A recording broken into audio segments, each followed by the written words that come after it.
Sono iniziati stamattina le operazioni di trasferimento di 60 profughi a Montagnana. I pullman sono arrivati all'interno della ex caserma Prandina di via Orsini a Padova, dove sono saliti i migranti che saranno accolti nel centro profughi già pronto.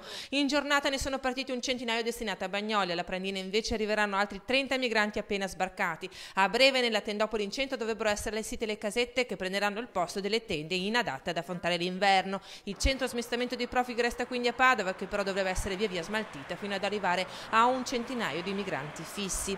Domani, in segno di protesta contro le decisioni del prefetto, arriverà in città Matteo Salvini, che farà una manifestazione davanti all'entrata della tendopoli di via Orsini. Intanto il sindaco di Padova tuona il governo faccia chiarezza, invece di tagliare i trasferimenti ai comuni spenda per i padovani in difficoltà una cifra almeno uguale a quella che si sta investendo per i clandestini. Il prefetto Morcone è stato smentito dai fatti, dice ancora il sindaco, aveva promesso di sgombrare la Prandina ma l'ha trasformata in un hub provinciale. Bitonci si unirà a Salvini domani alla manifestazione.